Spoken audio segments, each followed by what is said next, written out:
Aloha party people, you are listening to Inside the Desert Oasis Room, episode number 198.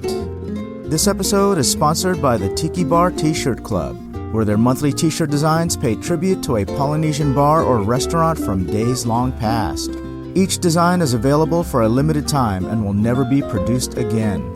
For the collectors out there, be sure to check out their subscription program, where they offer a discounted 3, 6, or 12-month plan, or you can always buy shirts one at a time. For more information and to check out this month's shirt, visit tikibartshirtclub.com. This podcast is brought to you in part by the Tiki Tea, a family-owned and operated tropical drink bar in Los Angeles, California. Come get their house specialty, the Ray's Mistake. For more information, check out their website, tiki-ti.com.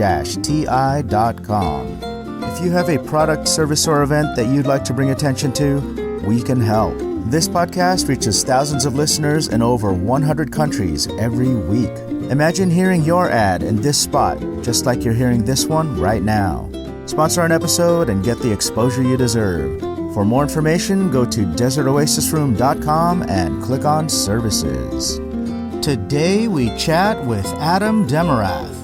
Adam is a premier craft cocktail bartender and mixologist from New York City. On this episode, we chat about his upbringing right here in the Inland Empire of Southern California, his background in theater, how he found his way to New York, and learn about his philosophies on craft cocktailing and mixology. As always, I hope you enjoy this episode as much as we did bringing it to you. If you enjoy this podcast, please give us a good rating or stop by desertoasisroom.com and click on the tip jar. Every tip or donation, no matter the size, is very much appreciated and helps keep this podcast coming to you every week. Alrighty, grab a cocktail and join us inside the Desert Oasis Room. Give it up for bartender extraordinaire, Adam Demerath.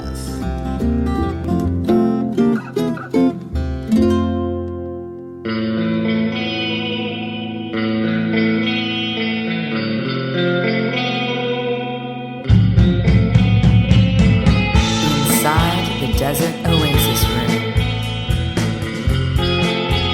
All right, which one are you drinking first?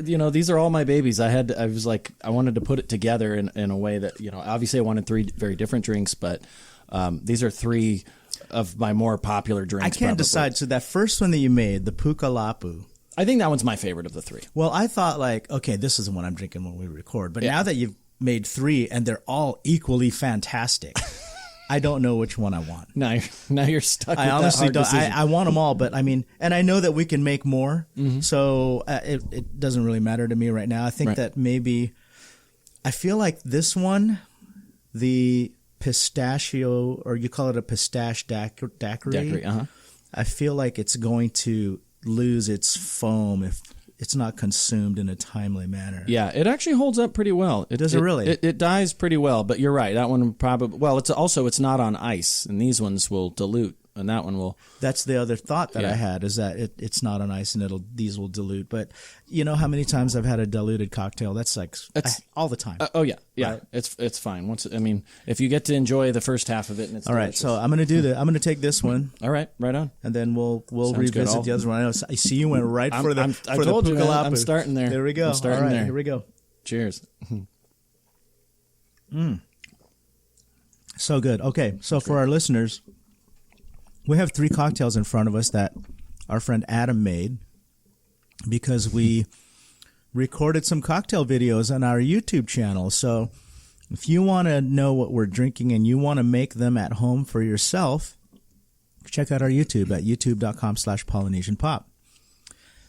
I'm excited to talk to you for a number of reasons. Cool. Let's start with that you're an Inland Empire boy. Oh, yeah. So, born and raised out here? No, I was born in Torrance. I lived in Long Beach with my family until I was 5, but then my parents wanted to move us inland. So I was 5. Yeah, you're still young. Pretty darn young. Raised in Riverside. Yeah. And now living in New York. Yeah. So that's interesting. So let's talk about that, because a couple of things come to mind. Number one, the culture shock. Yeah. I bet. Oh, yeah. And not even just like California to New York, but Inland Empire to New York, because Inland Empire to LA is already a culture shock. Sure. It's not a big city to a big city. Coming from Riverside to New York. Right. And then you're, what part of New York you're in? We live in Queens. Yeah, in Astoria. Yeah. See, okay, that's crazy. So let's talk about that journey and why you left Riverside to go to New York, and why New York specifically. Well, so my wife and I, we've been together 16 years, and we met in theater. We were both pursuing that. She got her degree in it at Cal State Fullerton, so all Southern California. And, after pursuing that for a while, I did a lot of like local productions and a couple of professional things. And after she graduated, we had lived in Long Beach for about 9 months. And then we just said, well, and if we want to do theater, we were going to have to, you got to be in New York. If you want to do screen work, you want to be in LA. If you want to do, that's what we were always told. So we hightailed it out and went to New York, and it's quite an addiction. New York is a lifestyle all its own, Sure. Because we're discussing moving back now. We've been there for 11 years. Oh, a long time. Yeah. So it's a good stretch. I think I don't know what they say is, how long you got to be there to actually be considered a New Yorker, but we feel New Yorkers now. Okay. So, all right. So we're wanting to start a family and come back to the coast where all of our all of our families out here. Yeah. So, you want to raise your family amongst other family. Yeah, we grew up with that, grandparents and cousins, especially my wife. She's got a very large family. They're all still close by. So we want to come back here and have babies. And so we're going to move back, but there's something kind of bittersweet about saying goodbye to New York. Totally. It's like we're spoiled. Spoiled out there. So lots of questions. So bear with me here, because just in that short statement you have, there's so many things that I want to ask you. Yeah. Number one, why theater specifically? And was it really always theater, right? I mean, like, you're in Southern California. Yeah. We're like an hour from the entertainment capital of the world, acting and all that kind of stuff. Mm-hmm. Number two, about New York and, how different the lifestyle is. Yeah. And then number three, your bartending background, because let's face it, this is a tiki and cocktail and exotica genre styled show, right? Yep. And I know our listeners are out there want to know about the cocktails and the bartending and all that kind of stuff. Yes. The compare and contrast between LA and New York bars. Mm-hmm. And I want to cover all that stuff. But so let's start with the theater stuff specifically, because obviously there's Broadway out there, right? There's that whole theater culture. The live theater scene, it's pretty off the hook there. It's pretty unmatched. Is it really like there's no other place where you can do that? I mean, like, there's no theater out here in LA? Well, no, there is, but when your aspirations, I think, are to go big. I mean, at least that's how I dream. My dreams are always very ambitious. That's kind of that's kind of the impetus for this whole trip that we're on right now, and doing. And I want to talk about that too. The trip. Yeah, absolutely. And that's, it's very full circle. But I'm the type of guy that likes to go for things kind of full throttle, and all the different phases of my life. Like, I dive in. I kind of give myself a crash course. I won't say I'm self-taught in everything that I do, but I always kind of go the next step so that I could be as good at that thing as I can in short order.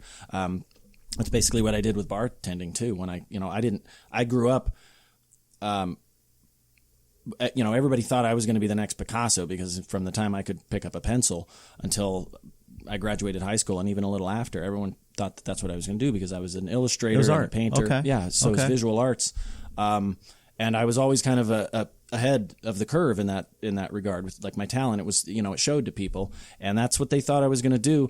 But unlike a lot of my friends that were also artists, I was not introverted at all. I had that very outgoing kind of personality. Sure.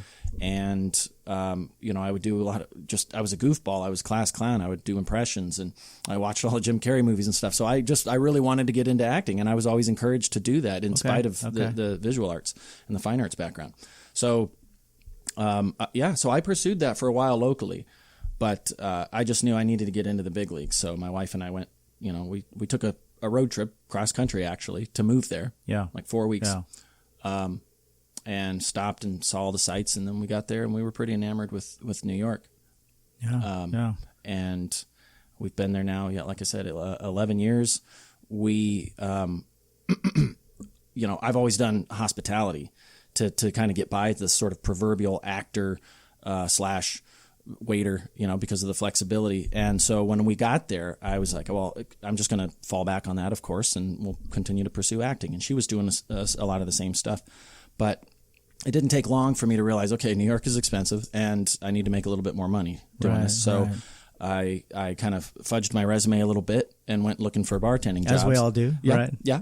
And the first place that I got hired at was a wine bar, first and foremost. It was up on the Upper East Side. Okay. They were kind enough to just take me in because they had a lot of just sort of dead shifts, and they knew that I was a novice, and they I think were interested in taking me on because I didn't come with bad habits. Yeah. So they could kind of train me the way they wanted to.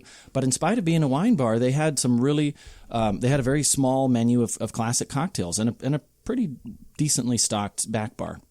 So I started learning to play pretty early. Okay. And some of the cocktails they had, like Death in the Afternoon and The Last Word, which is one of my all-time favorite cocktails. Interesting. Very esoteric stuff that I just fell head over heels with cocktails. So were they a craft cocktail style bar?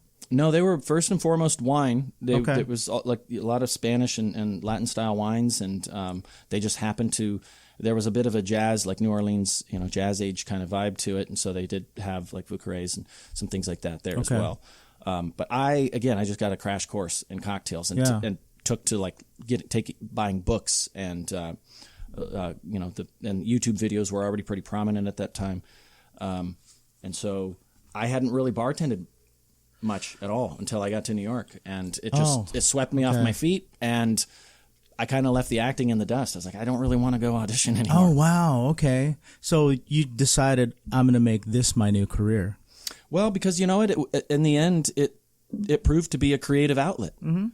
Because the thing that you learn about it as an actor is that you're looking for work more often than you're working. Oh, okay. Well, I was going to say that you have the traits of a creative person, because if you were an artist and you were doing illustration and drawing and that kind of stuff, and then you're an actor and then you're a bartender, that's all a creative lean on how you live your life, right? You're not an accountant, is what I'm saying. Right. No, right? Exactly. So everything that you're doing is coming from a creative perspective. Mm-hmm. So it's a natural fit, I guess, in that particular angle. But the reason why I asked if the place that you started working at had a craft cocktail lean to it is that some guys maybe that are bartenders or have the potential to be great craft cocktail bartenders, maybe that's not where they got their start. Maybe they got their start at a TGIF, and then they end up getting mixed up in. They just never find their way into the right kind of bar, the right kind of environment. Yeah. And they never develop in that way. And then now they're flipping bottles behind their back and doing this stupid shit. Doing the flair, all the flair bartending that doesn't make a cocktail good.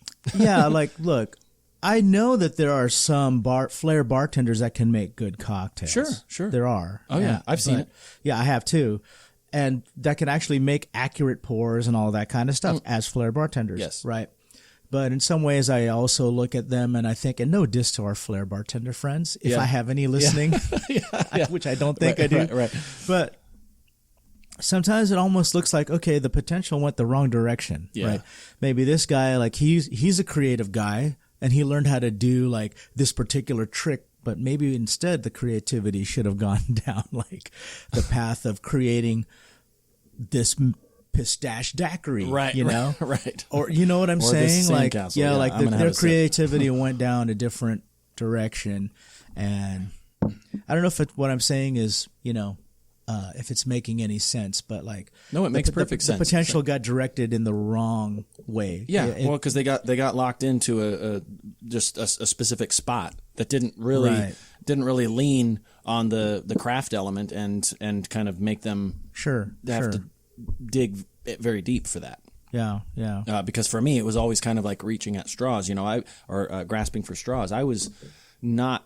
Most of my friends who had been doing this way longer than me all had, in essence, a mentorship of some kind, or had people to lean on and they learned from. And these were the days before YouTube videos and the internet to really like guide you in the ways of making cocktails. Now there's an abundance of cocktail books and YouTube videos and tutorials. Good ones. And they're great. They're good excellent. Ones. Yeah. Not ones that just give you recipes and tell you like really basic stuff, but ones that you're getting the histories.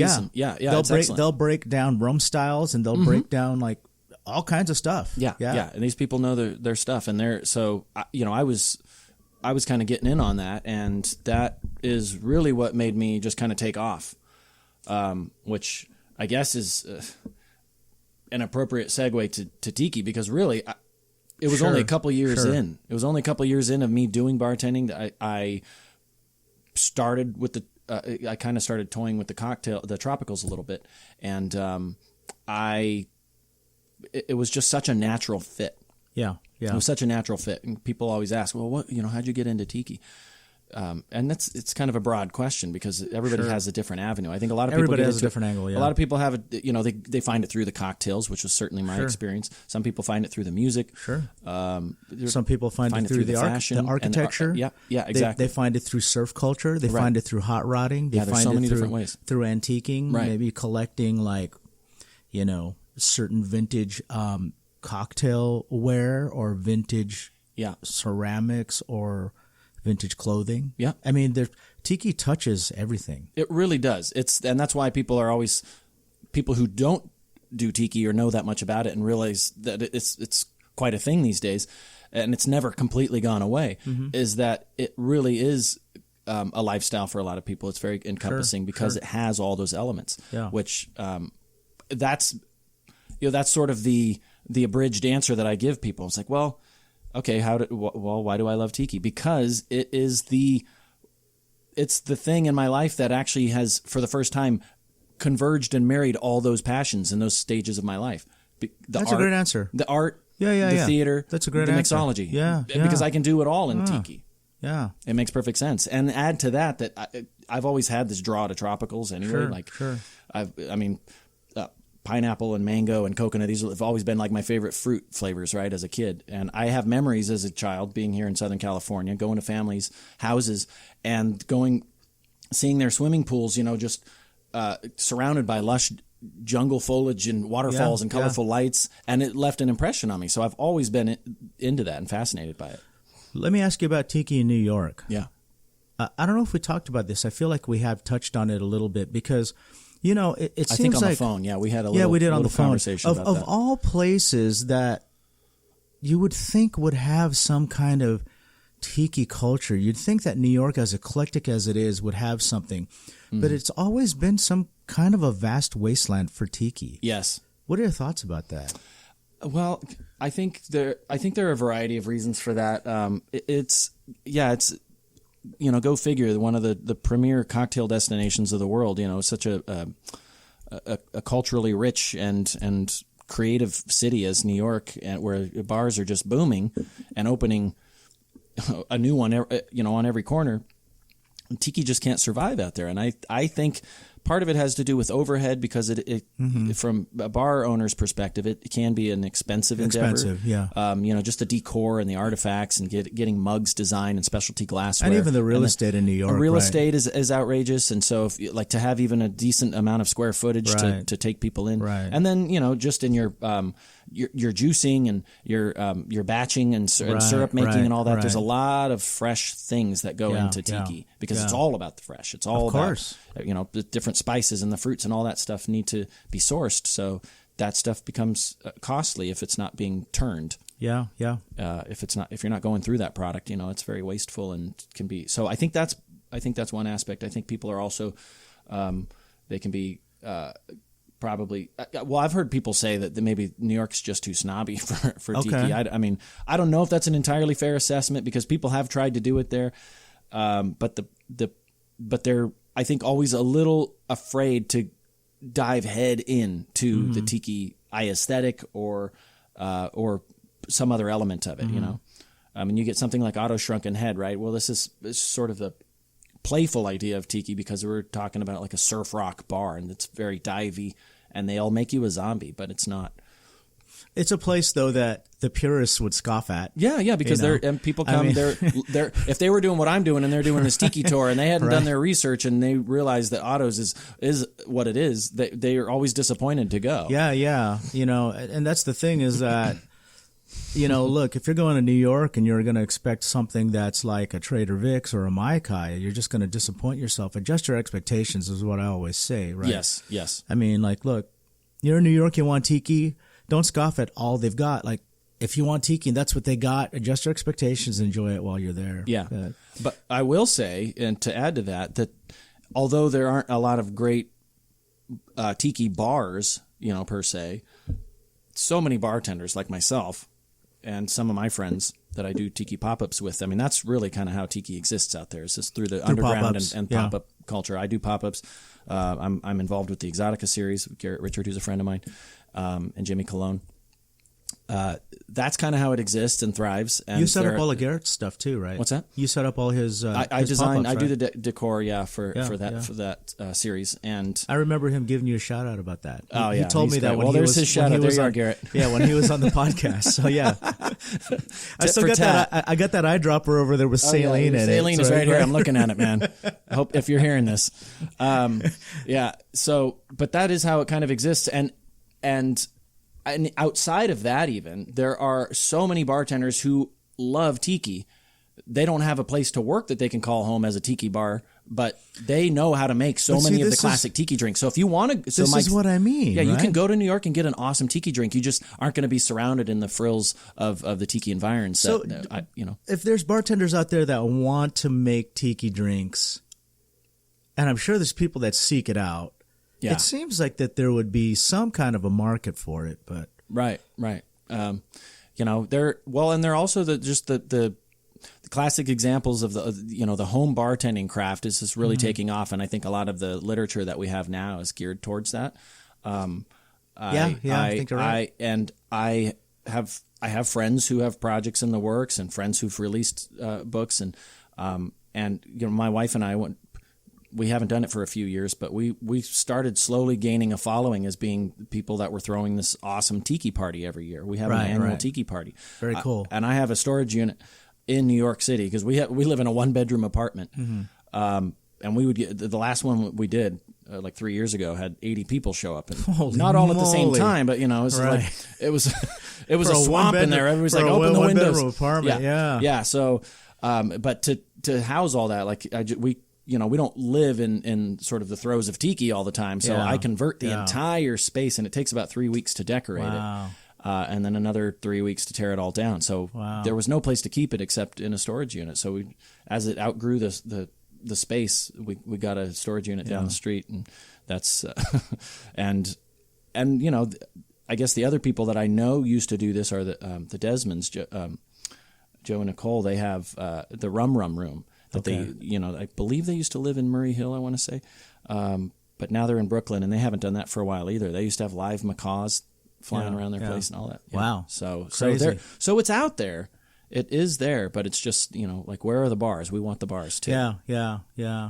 So tell me about the adjustment period that you had to go through, because as a Californian, we do a lot of things so differently. Oh, yeah. Right. The car culture is the first thing that I can think of. Of course. And the wide open spaces, even though like things are starting to get super crowded out here, it's just so condensed out there. Like there's so many millions of people living in a very small place. Area. What was the transition like, and was there any culture shock for you? So we didn't just move there without having been to New York, but we had only visited once. So we knew that we were kind of toying with the idea of moving. So in 2008, a couple of years before we moved there, we went ahead and took a trip just to kind of feel it out. and it was in January, so it was cold. So Yeah, we knew, So that was, if you're going to move to a cold place, go when it's cold, if you're going to feel it out, so you can really see what it's about. It wasn't There's a lot of snowy people or that do anything. that. They move to a place that's great in summer, and then they move out there in summer. Yep. And they think like, oh my God, this winter is so brutal. I think it was somebody that I knew that moved to the Chicago area. Oh my God. Visited during summer, always went there during summer, thought, oh, I love it out here, I'm going to move here. Moved out there in summer and had the most brutal winter of their life. Oh, my niece. Yeah. She went to a college in upstate New York. And she grew up here in Southern California. And the mistake that she made one time was she walked out in the wintertime with wet hair. And she's like, oh, yeah, I learned the hard way. You never walk outside with wet hair in upstate New York during winter. You know? It all froze. Yeah, it all froze. Her ponytail was just like a popsicle. You could break it off. I don't know. Like, I never visited her in upstate when she was living in upstate. But she moved to Texas. She lives in Texas now. But Okay. She got as far away from that cold as she could.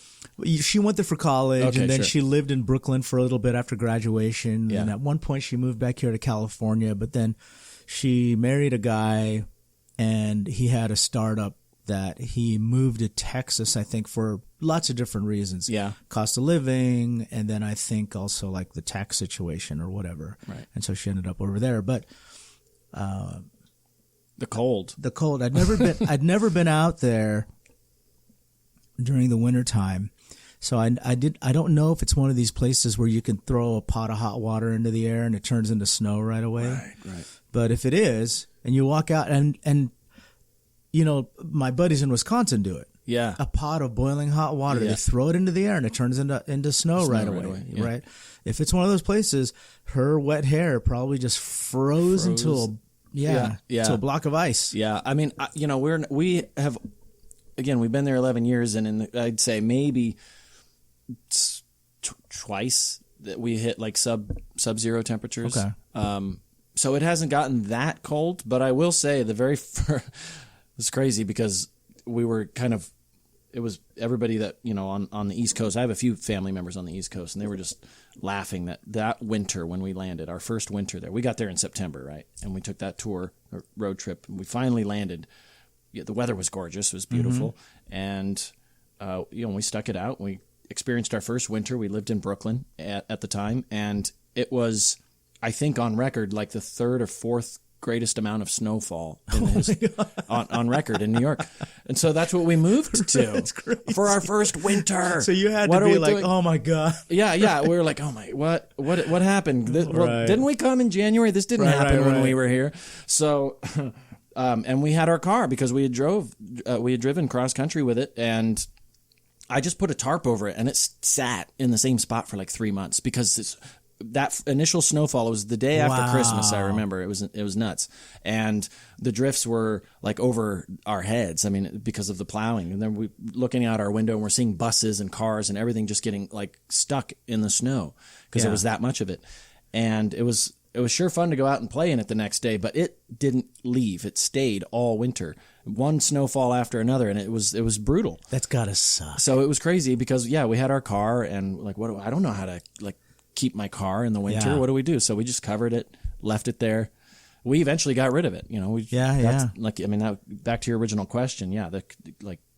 Now we have a car because you have a car again. Yeah. We had to get one. We got it just before this trip that we took, but we obviously needed it. Yeah. And if we want to move back, we're going to need a car anyway. So we're kind of gearing up for that. But we went all that time without a car. And then that's really one of the beauties of living in New York is just having, like, you can go out and you can kind of get wasted at these bars, and you just know that you've got a way home. I've got a way so home. easily. I have a buddy who grew up in Long Island, and he didn't need a car until he came to California, and he had to get a driver's license because he never had one his whole life. He never needed it. Right. Yeah. A lot of New Yorkers. They just don't even bother with it. Like, why? You can exist in a city like that. You can get around, never needing to know how to drive. Yeah. It's kind of nuts. I actually know a lot of people that don't have licenses and never have. Yeah. Wow. That's crazy. I know. So you're thinking about moving back here to Cali. I mean, you've probably already been established as a New Yorker, right? You were out there for over a decade. Yeah. Yeah. And so you've adopted to the lifestyle and adapted to the way that they do things. Yeah. And it's probably reverse culture shock now coming back home. Yes, and you know why? Because when I was here 4 years ago, I was out here for a buddy's wedding I was in, and I didn't really get to visit with people too much. But like that was in October, and now here we are, August, and just I don't remember it being this hot. Well, you have to, they say you have to adjust. Yeah. You can live in this kind of weather, but it takes a while to acclimate. Now we're used to cold, and we can handle that. Right. Our body temperature or something has adjusted to the East Coast temps. Yeah. And coming back here now, this is almost a little too much for us. But this is what we were born in and raised in. Yeah, I know. It's funny, right? Because I know people that were, like Doug Horn, for example, a tiki artist. He grew up he's awesome. He grew up in Phoenix. And then he moved out here to California, and he's like, I forgot. I'm already so adjusted to living the California weather that when I go back to Phoenix in the middle of summer, it's like, oh my God, how did I ever live here? Yeah, yeah. You know, it's insane. Yeah, your body just always looking for the comfort zone. Yeah. Yeah. I want to talk about your cocktails. Okay. If you insist, I'll drink this. Speaking of, this is the Sandcastle. That's the Sandcastle. Yeah, Sandcastle. It slides nicely across the bar. 12-year-old whiskey in it. All right, I'll drink this. Please do. I want to talk about your cocktails because you made 3 cocktails for us. Thank you, by the way. Yes, absolutely. My pleasure. Thanks for having me. Your bar is just stunning. Thank you. It's a gorgeous room. And I saw a video you were explaining that you made a lot of these lamps. You built a lot. I made most of them. I didn't make all of them. Okay. Like this big one in the middle. Right. I didn't make that. Okay. That one in the corner over there. That's just one piece of bamboo. Oh. If you look at the very top, you'll see that just that neck is just one piece of bamboo and it's split. And then you see how they made a teardrop out of it. Yeah. You just kind of push down on it and get that bow. And that other one in the corner was from Oceanic Arts. Okay. But all the other ones I made, they're not as hard as they look. I mean, I have a little bit of creativity in my blood too. You know, my dad was an architect, and in a previous life I was an architect because I was following in his footsteps. And he went to art school. I went to art school. I like making things. Oh, you did? Which art school did you go? I didn't go specifically to art school. I went to school for art. I studied graphic design and drawing and that kind of stuff because I have this creative bone in me, you know. I never really pursued it.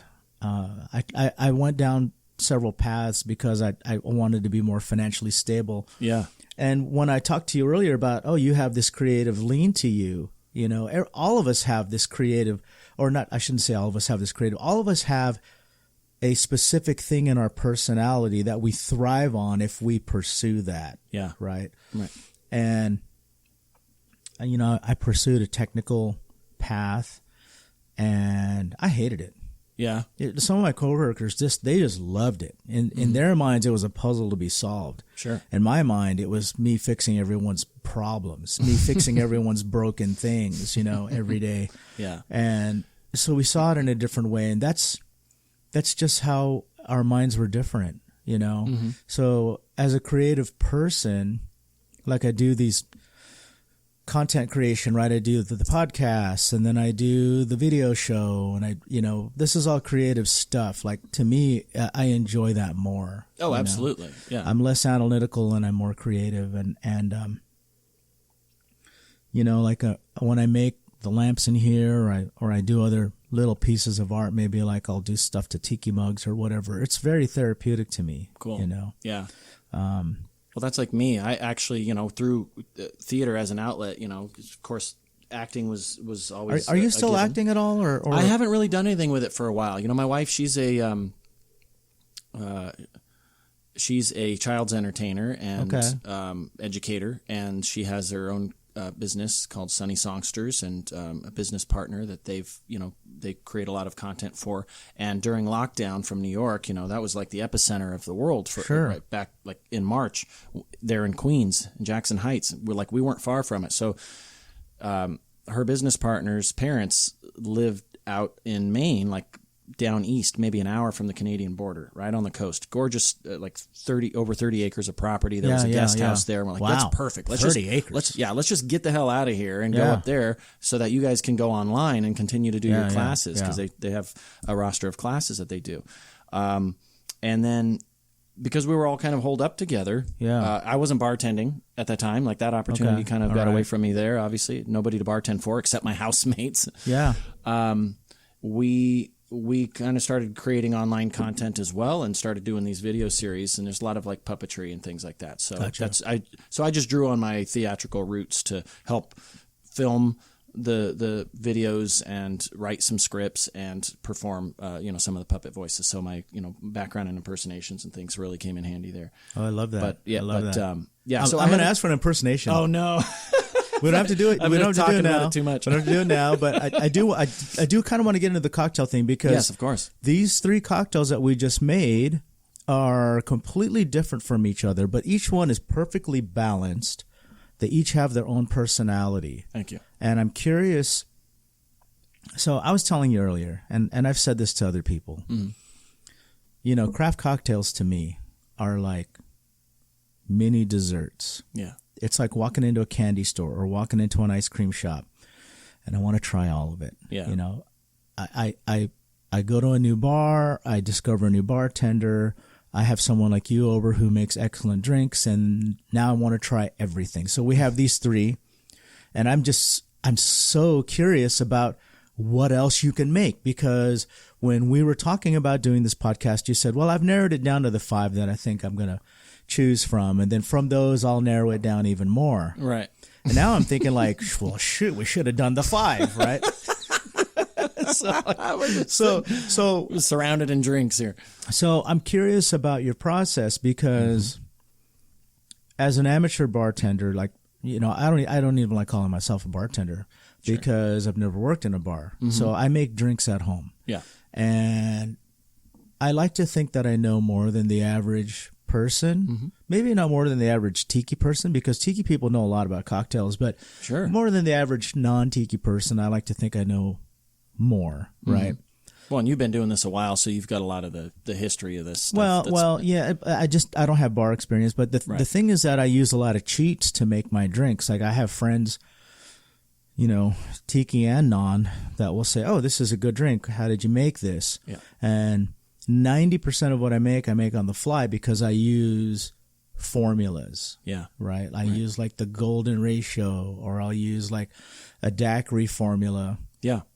To make like, I'll think like, okay, here's my daiquiri formula. Yeah. Right? And this is what I have for sweetener. This is what I have for tart. This is what I have for spirit. Yeah. And I'll make something with that. 9 out of 10 times, even the golden ratio, 9 out of 10 times you'll get something good. And if I do a taste test with a straw before I serve it, I can tweak it accordingly so that it's balanced. Sure. And people are like super impressed by that. But it's really just a golden ratio. But that's how I do it, because I don't have the experience. Sure. How do you do it? Like, how do you come up with like these 3? What was your process on these 3? Well, it's different for each drink, because sometimes it might just be a concept of flavors that maybe I want to challenge myself to see if I can kind of get them in the same room together and work. Other times it's just it might just seem like a funny idea for a cocktail, like a name. Sometimes a name, I know this happens to me probably more often than I should admit, but sometimes I just get a great idea for a name. I'm like, well, what would that cocktail be? Gotcha. And then I'll just kind of reverse engineer from a name almost. Yeah. It's like, oh yeah, because that's such a cool sounding cocktail. Like I would want to read that on a menu, and then it would, begs the question, what's in that? And I would read further. But often I'm, in New York, I work at Upland, and that is a more of a restaurant than a bar. Okay, but it's and it's very wine centric. It's kind of like an Italian / with an Italian restaurant or cuisine with California inspiration, Yeah. right? Upland, California. That's where our chef is from. So but there's a lot of seriousness in the bar program. And when I took over as head bartender, I was given just total free reign. Just total autonomy to, of course I test the cocktails out on management and I try to get, I was trying to get ideas from the rest of the staff. But it really boils down to creating a menu. We would average 10 drinks, right? Sure. I built up most of my roster of cocktails that I have by working there over the last 5 years and having every season four legit menus, for all 4 seasons, and changing out almost all 10 cocktails every time for the seasonality of it, the fresh ingredients. And so if I were to give an idea to somebody behind the bar, hey, we need a slot, hey, somebody want to work on a tequila drink because I haven't got anything right now. Gotcha. But I mean, are you riffing on classics, or are you just, I know that for example, chefs know what flavors go together. So let's just say from a bartending perspective, I know that lime and cherry go good together. Right. Yeah. Yeah, there are certain flavor pairings that are a natural, and certain spirit pairings, which again I credit tiki for, because I feel like that's everywhere now. Everybody's mixing spirits, but I feel like that. I mean, really before tiki, people weren't doing that, right? And I know a lot of that came from Don, because he was filling the gaps with mixing spirits by saying well, I need this kind of flavor. This is the kind of flavor I'm looking forward to. Yep. And there's nothing that exists. But if I mix this and I mix this, right, it gets close. It gets closer. It's creating a new flavor profile by mixing 2 bottles together, and the result is greater than the sum of their any individual bottle, basically. And he was the first to do that. Nobody, that's such a practice now. And Vic did it too. Trader Vic was mixing gins and brandies and rums and sherries and all these things together in one drink. And nobody was doing that. And you did that with the Sandcastle. And that's the Sandcastle, yeah. So you mix that 12-year Appleton with that 12-year with a 12-year whiskey. Yeah, Irish whiskey, the Napog Castle. Yeah. It's a delicious whiskey. It's amazing. Yeah. I mean, well, the drink is it's really what I love about this drink. Actually, all these drinks. What I love about the thing about a layered cocktail. When I make a dish, it's sometimes all the flavors get lost. Not that the dish becomes a specific flavor heavy, but when you mix, it's like mixing paint, right? You mix red and blue and green and yellow. Yep. And you're not going to see the red and the blue and the green and the yellow. Mm-hmm. It's going to be whatever color it ends up being. But when you make a cocktail properly, you taste the red and you taste the blue, and you taste the green. All and the you colors taste are there. You know what I'm saying? No, that's a great way to put it. I love it. It's this. I look at it like fried rice. Mm-hmm. You make fried rice and then you taste like I put in my fried rice. The other day I made fried rice. I made Spam fried rice because I had Spam and I had onions and I put a fried egg in it. Right. Yeah. And you taste all the different flavors separately, but there's a specific overall flavor to it. Sure. Right. And but when it's layered like that, like this cocktail, right? That's just this particular one. Actually, all these, like I said, I taste all those layers. It's so creative the way the flavors come together to create a one whole flavor. Absolutely, very cohesive because it's a whole new flavor experience, and that's what I was saying. That is sometimes an approach to cocktail creation as well. Is that you're after, you might be on a mission to get these two ingredients in bed together that maybe don't sound right, but if there's a bridging ingredient somewhere that will make that happen, and that's why you might have to make it a dozen titimes or more before you really land on it. So there's a lot of experimentation. Oh, absolutely. And a lot of times it happens on the first try. I think like that, the Sandcastle, I probably had to tweak that a few times before I really nailed down the ratios so that it was balanced.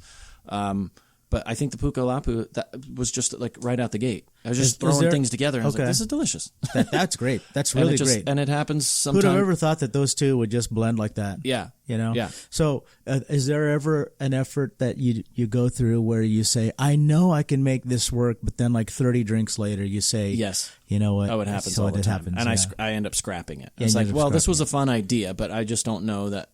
Like I tried. I give myself credit for, working on the drink, but or I won't throw it out completely, but it just goes in a whole different direction. And it's like, for better or worse, all I can say is that the effort to create this cocktail was inspired by this mission, but now it's a whole different drink. Right. Oh, yeah. and then you actually come up with something it might. As an accident to creating something, trying to create something else. And that happens quite a bit too. Absolutely. That's pretty cool. Yeah. And like you said, you're not trying to, like, you don't always know what you're going to create. You just you were just kind of dead set on mixing certain ingredients together.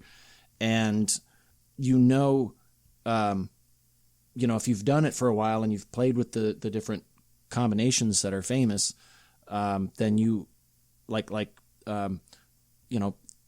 peppered strawberries, right? Like you should know kind of what that tastes like. But if you just take those two things and then you start kind of working the, I guess, peripheral flavors to that, you don't necessarily know what it's going to do with that core inspiration, right? Until you've really started playing around with it a lot. And it helps to have the idea, because if you just start grabbing bottles, right? I mean, that can be fun too, but it gets messy. Yeah, and you don't really have a direction if you just start grabbing bottles. Like, your first approach really is the right way, because there's no chef that does that either. Where they just start grabbing ingredients and throwing them into a pan. Like, absolutely, and they're doing, if they're doing it with purpose to create something that is that's already based on something. So I guess to answer your previous question, I think the majority. Every single one of these three drinks is based on, or is a riff in some way on a classic. I think every drink that's out there now really kind of exists because the idea was an evolution from something that already existed. Right. And you can take somebody else's riff on a classic, which might be a modern classic in its own right, but now that's being riffed. And so that's how cocktails continue to evolve, just one little tweak, and it'll take off. And yeah, and I think cocktail culture is really fascinating like that. I've got a question for you as a bartender. Sure. This is one of the mysteries of the universe. Maybe you have an answer for me. Okay. So I've asked this before. I think I asked this to Garrett. I don't remember if I did, but I'm going to ask you. So I look at bartending in the same way that I look at culinary arts. The only difference is that you're dealing with liquids instead of solids, right? But we have these great chefs like Gordon Ramsay and Emeril Lagasse and Wolfgang Puck. Yeah. And they're all celebrated for not only their creations, but their pedigrees, right? Yeah. This guy went to this school. He went to the Cordon Bleu. And this guy went to this school. And this guy went to this school. And he trained under this guy. And blah, blah, blah, blah, blah. Right. But if a bartender comes into a bar and he went to a bartending school, boy, is he shunned at, right? Yeah. And it's like, well, these chefs, I mean, these guys are all creative. They're artists with their dishes. And I just look at bartending in from a liquid perspective, right? It's a culinary art. Yeah. It's a culinary art. You're dealing with more more strongly flavored ingredients.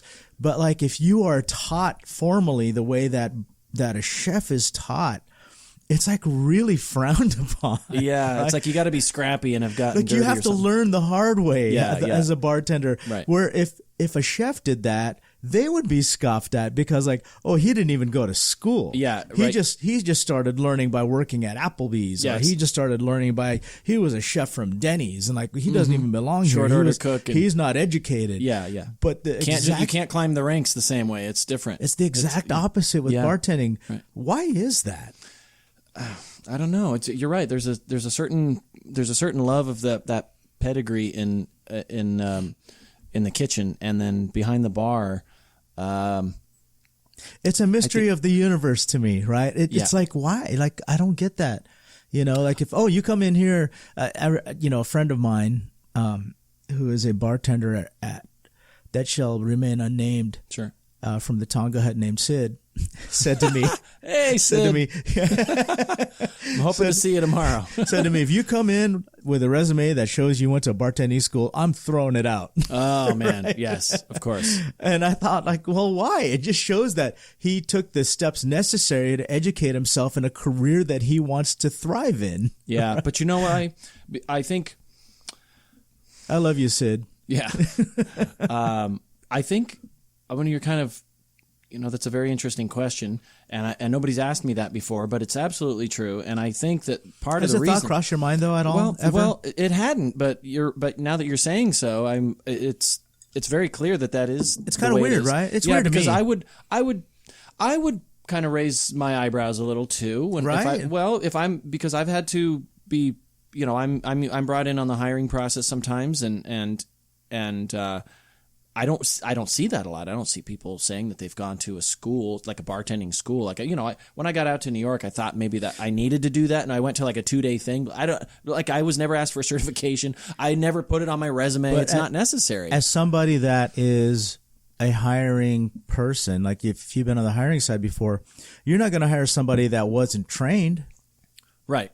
Right. But you're trained. Well, see, again, so my first spot, they took me on knowing that I was a novice because they could train me themselves. Okay. But that is that's not common, especially if you're trying to get in someplace that's already very established and is busy and accredited. You're going to want to have somebody with experience. And there's all these prerequisites. But school. The experience can't be formal experience. It can't be formal experience. It's got to be like hands-on experience, where it's like you've 2 years, 4 years, whatever, behind a reputable bar. Right. And I guess my theory, and I guess the best way I could answer that would be that people in the kitchen don't deal with guests. Okay.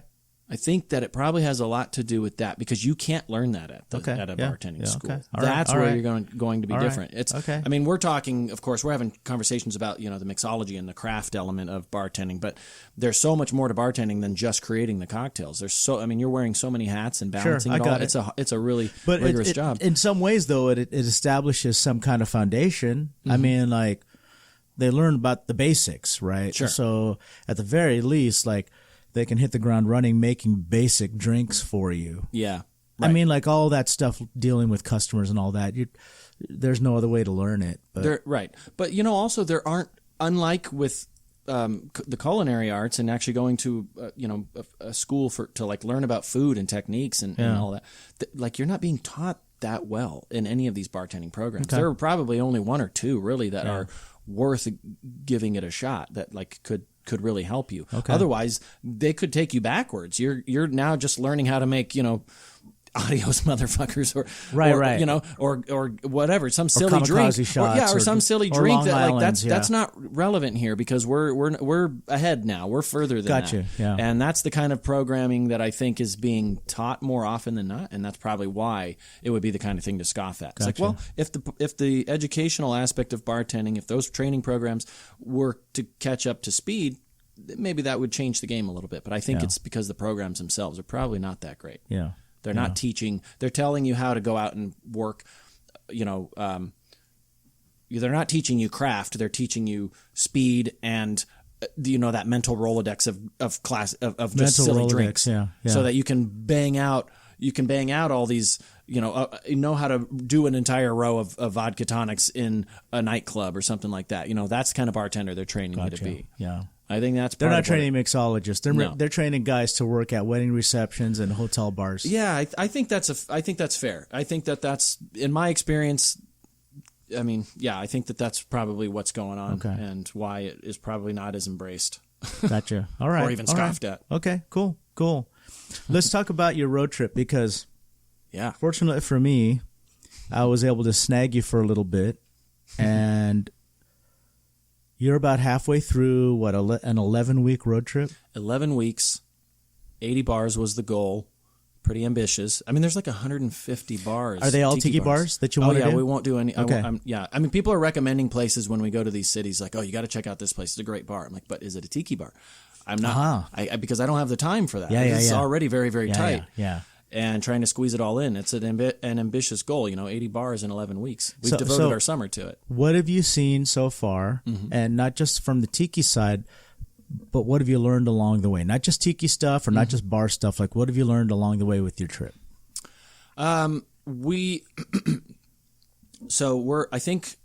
was just at False Idol last night. I went down to San Diego. Great bar. Yeah, excellent bar. And then we went over to the Grass Skirt. It's fine. Love it. But it's no False Idol. It's no False Idol, but they're doing something different. That's all. I have this weird I have like a weird love for that bar. Yeah, for Grass Skirt. Now look, and most of the locals hate it. Sure. And most of the tiki people, even if they're not local, hate it. Uh-huh. But so I'm this guy that grew up in the 80s and 90s, and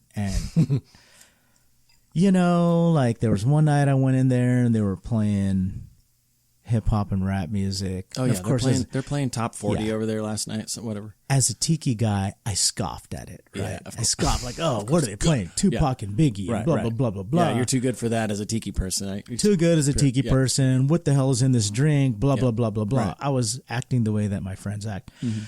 But then after I had a few drinks, I was feeling a little tipsy. Like, I got to admit, the music was very nostalgic for me because it was when I grew up. Of course. And so I was like, oh, I'm kind of digging this. Like, it reminds me of my youth, right? Something about this is working. Yeah. Right so now. then I actually enjoyed myself. Again, I have this whole thing about adjust your expectations and enjoy the moment, right? Yeah. So adjusted my expectations. I enjoyed the mediocre drinks and the mediocre music, but I had a great time. And I was with a previous sponsor. And then we returned months later. He had the same attitude as me, right? And he also enjoyed that night. And then we returned months later and we walked in. They were playing, I think it was disco.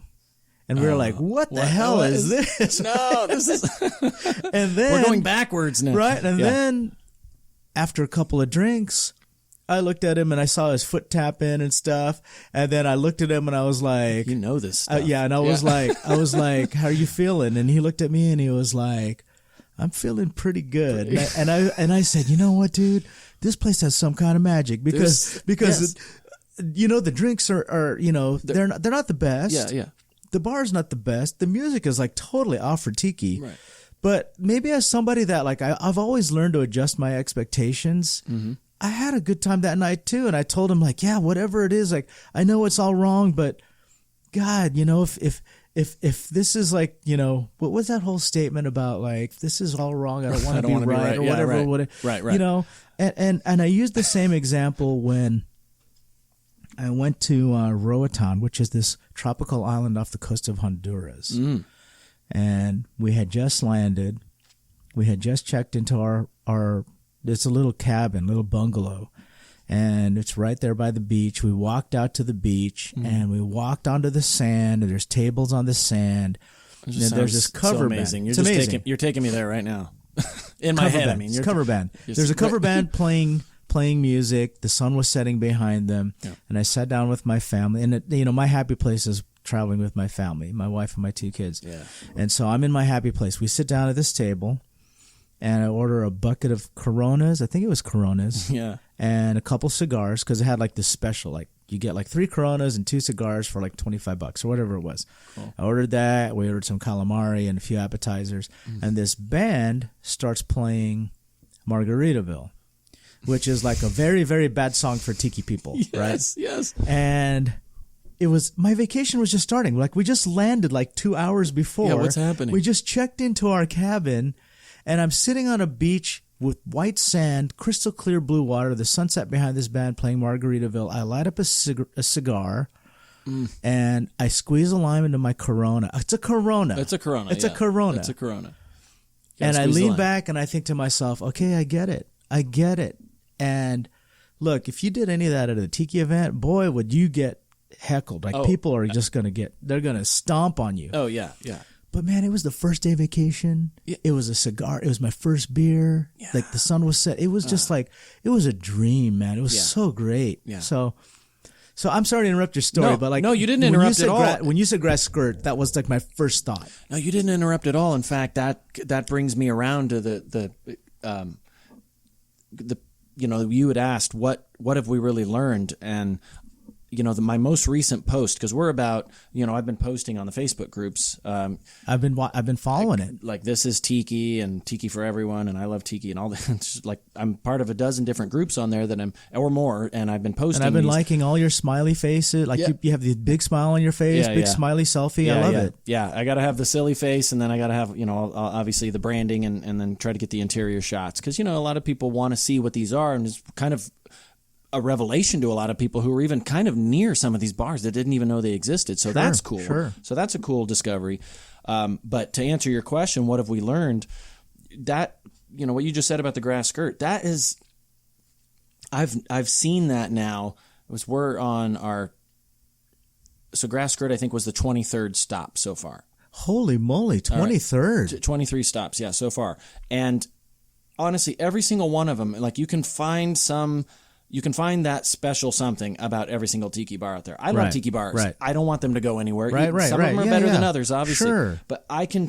There's a silver lining to every single one of them. My most recent post, we're about 12 days right now ahead of all of the posting. So we've already come and gone from Arizona. We've done all that, Vegas, and we're here in California now. But I just started posting for Arizona. Okay. And and people are inviting us to come to their home bars. They think we're in, that it's all happening live. Right. It's like, no, but you're 12 days out. Yeah, we're ahead. Sorry, we've come and gone.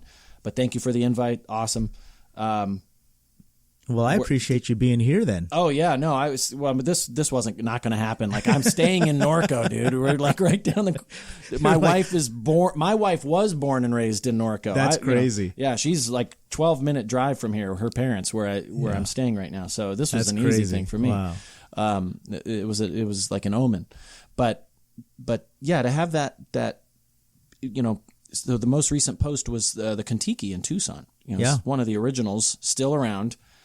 And I was there for Tiki Oasis in Arizona a couple months ago. Is that where they had it? They had it not at Kontiki. They had it at the Valley Ho. Okay. But on one of the days, I snuck down there to Tucson to because check it out. The last couple times I've been to that's right, the Phoenix it was in area. Phoenix, the last couple times I've been to Phoenix, I never drove down to Tucson. I hadn't been to Kontiki in probably like a decade. Yeah. And I thought, oh, you know what? Like, I'm going to be out here for 4 days. I might as well try to squeeze it in. Yeah. And so and you should. It's. I give it mad respect for just being having survived all this time, like this mass demolition of all these wonderful tiki bars across the country through the 80s and 90s. And people will scoff at their drinks and stuff, and I'll be like, dude, just be thankful that it's still there. That it's still there. Like, the drinks are not great. They're obviously appealing to a certain crowd that is not you. Sure. You want good classic cocktails. Again, it's the adjust your expectation thing. Right. You can get it. You know where to get a good drink. That's right. You know where to get a drink. You know where you can get a good drink. Yeah, don't go. If you want a good drink, don't go to Kontiki. Go there. You're not going to get like a crafted cocktail there. You already know that. You know that. So what's the point of scoffing? Like you're just going to free pour everything right into your glass and send it out, and because it's all about speed and efficiency and economical, and but if you want to sit in under a thatched hut and with and all those guanco tikis in there, the guanco tikis and the old piranha fish tank there. It's now full of actual saltwater fish, and you got the floats and the bottles and the bottles and that beautiful giant clamshell water fountain that they've got. It's so great. Yeah, there's a lot of wonderful things there, and there's history in that. Yeah. And so people who follow the tiki movement, I think they can still find that appreciation. If you don't follow tiki, maybe the Kontiki restaurant and lounge is more of a head scratcher to you. Right. But this feels a little dusty, but that's part of its charm to me. I think going to those places 100%. So, and there are places that are not even true tiki bars, but they are kind of at least playing with it a little, and they're keeping it around, and it's a spot. Right. I made it a rule because I mentioned Otto's earlier, Otto Shrunken Head in New York. Like, I'm not driving to a state for an Otto Shrunken Head. I'm not driving out of my way for that one spot. Like, if I'm going through the state and they've got something pretty legit, then great. And if they happen to be multiples in that area or that town, then we'll try to bounce around and see what we can. When we went to Phoenix, of course, the big draw is Undertow, right? Right. But they also had, and came highly recommended by many people who were following, you got to hit up Captain's Cabin while you're there. Right. And that was wonderful. Yeah. And no knock on Undertow, because Undertow is the draw. Definitely go. It's awesome. But the experience is a little less personable because they're doing everything 90 minutes right now. And we were just taken in with open arms by Captain Dave at Captain's Cabin. You know? Yeah, and then he's running while the you show, were and there, it's you awesome. also got to enjoy hulas, I would assume. And we went over and then had some food after. some and food it was, at Hula's, yeah, and it was yeah. great. Yeah. It was great. Yeah, Yeah. a little speakeasy on the side with great drinks and a very one of our favorite bartenders so far on the whole trip. So just that's shout out great. to you, Captain Dave. Shout out to Captain Yeah, Dave. yeah. I love Well, it. because he was great. He just took us in. He was very, some people could care less that we're coming through, and that's fine. We're not looking for special treatment. What we want is, if that's something that you do at your bar, then I definitely want that experience. Mm-hmm. I'm not looking for freebies or anything. All I want is the full experience that any guest could have. Right. So I need to know what that is so that I could ask about it or Right, whatever. right. And he was just on the flip side, other people are actually very excited that we're coming through. They're very Right. thrilled because they could tell that we're enthusiastic tiki goers, and they want to engage with us as much as possible. Yeah, and yeah. I love that. I do absolutely too. love it. I do Yeah. too. It can be overwhelming sometimes, right? Like you get into a town where there's a lot of tiki files. They all want you to see their home bar, and I want to see all of it. I do. I love it, but sometimes you just can't fit it all in. Yeah, and that's the thing is it's really on a time crunch. We've been camping in between stops. So we're going to national parks and seeing scenery and everything. We're just giving our livers a break, for 2-3 days or whatever before we hit the next stop, where this next city coming up's got 4, 5, 6 bars. We're in Southern California, and that's overwhelming because we're from here, so we also have to balance these stops with family. Right. Well, we have a few in Southern California. We used to have more, but we lost Trader Vic. I know. We lost Bahuka. Yes. And what did we lose recently? There's a few that aren't open right now, like Clifton's Pacific Seas is not open. I know they've got the Clifton's. That's only Friday, Saturdays. It was showing that maybe that was it. I didn't even know that that's open. Yeah. But Lono's not open. That's another one. Right. I think Ventiki closed the day that we were at Tiki T, but they should be reopened. I think they're coming around. I think that was just a little scare, and they're possibly sticking. So you should try to squeeze that one in. But where there's an embarrassment of riches is up in San Francisco, Northern California. Yeah. San Francisco's got a ton, man, and they're all great. And they're all great. That's the thing. They're all great. They're not. Yeah. It's not spotty. It's not kind of all over the board. Yeah. Every single recommendation is pretty spot on. Well, there's a even cocktail the Tonga culture. room, you got to go. Yeah, there's a cocktail culture up there. So they're all trying to do things right. Yes. And which I love, and so you're going to have a good time when you pass through there, and then it's going to thin out as you make your way up to the Pacific Northwest. Yes, I know that. Well, we've got a long stretch between there and Portland, and then we're going to head up Seattle, and there's probably 5-6 spots up there before we come back down, and then I guess Jungle Bird is in Sacramento. We're going to try to get some camping done in the meantime because, that's the very explorer nature of this trip, right? Right. We're not beachcombing, but we're trying to rough it a little at least. Well, it's also just about seeing things from a different way, right? I mean, like you could get on a plane. Oh yeah, right. Right. You could go. You could hop on a plane from city to city. It's not the same kind of trip. Not the same trip at all. Yeah. And we're also it's an economical choice too. If we go camping, that's like it costs very little to just go set up your tent if you can time it right. Yeah. And not go set up in the dark where there's bears around. Right. but if you can time it right and go get a campsite versus staying in a hotel, well, that's more money for the next drink menu that you want to sample. I got you. So we're saving all this money for these tiki stops. That's really what it is. Yeah. It's great. We're just having the time of our lives. For me, I got into the tiki thing really hardcore, really only like 7 years ago. So it's kind of newer for me. Sure.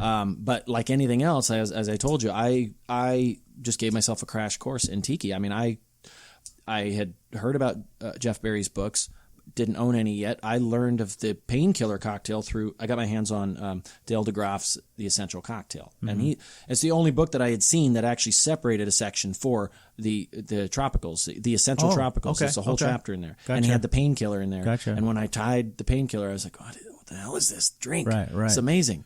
This is pineapple and coconut, like two of my favorite things. It's not considered a tiki cocktail. I know. No, not at all. Yeah. But it was a gateway to making drinks in that style. Like sure. It kind of opened me up. Yeah. And then, of course, learning about the daiquiris and the mojitos and all the things that are not real, and pina coladas. These aren't real tiki drinks, but it just, the whole canon of tropicals became what I loved the most. Yeah, And I get it. I think like the Painkiller is one of those ones that we can grandfather in. I don't know if grandfather in is the right term, but No, I think that you kind know of what I'm works. saying, right? Yeah.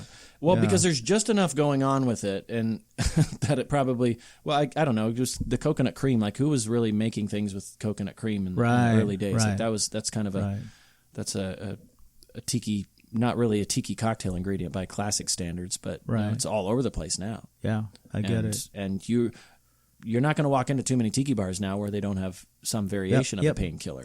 Because we've just taken it. We've embraced it and accepted it. We've embraced it. Yeah, that's it. We've embraced it and accepted it.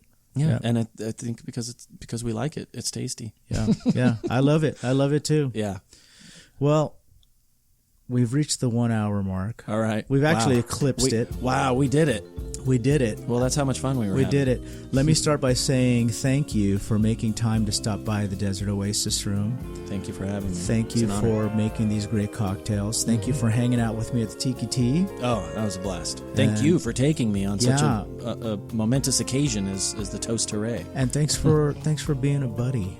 Online. Yeah, thank you. Likewise. Now we're buddies in person. So. We really are. Like, truly, fellow IE, fellow Inland Empire tiki that's file. Something that's something that will always connect us, right? Yes, because growing up in the IE, you're on an island of your own out here, that's and right. when I come back, I'm going to try to correct that for you. That's right. That's right. Well, open invite to you whenever you come back. Thanks. Before we wrap this up, is there anything that you want to promote to our listeners? Are you blogging any of your trip at all? Can people follow you online? Let's throw all that out there. Yeah, absolutely. Find me on Instagram, Adam Demerath, at Adam Demerath. That's the hashtag, and that's DEMERATH. It's Jamin. And I'm also on Facebook, again, through various Facebook groups, tiki groups. That's just Adam Demerath on Facebook. You can find me on my regular feed. And that's we're having a good time. It's a lot of work, like going to the spots. It does feel like work, as much fun and leisure as there is there. I'm taking the time to write when I'm out of the woods and I can actually get an internet connection. I gotta touch down and let people know where we are now. So. I totally get it. Everybody thinks that my life is just one big giant party, but no, it's work. All you're seeing is the fun stuff, and everything else behind the scenes is work. It is work, and it takes time to really refine that and send out a product. There's editing, there's invoicing, absolutely. there's you got to polish it up for people, so you have your listeners but we're out there. We're on Facebook, Instagram. Find us, please. If you want to follow along on the Tiki Bar, my wife's name is Trista and I'm Adam, so we go by TNA.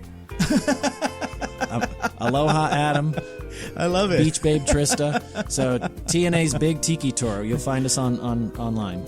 And thanks for following along to everybody who has so far, and all the invitations to the bars. It's really, really nice. Awesome. Cheers. I love it. Cheers. I love it. Thanks for everything. Thanks for coming by the bar. Thanks for the cocktails. Thanks for the company.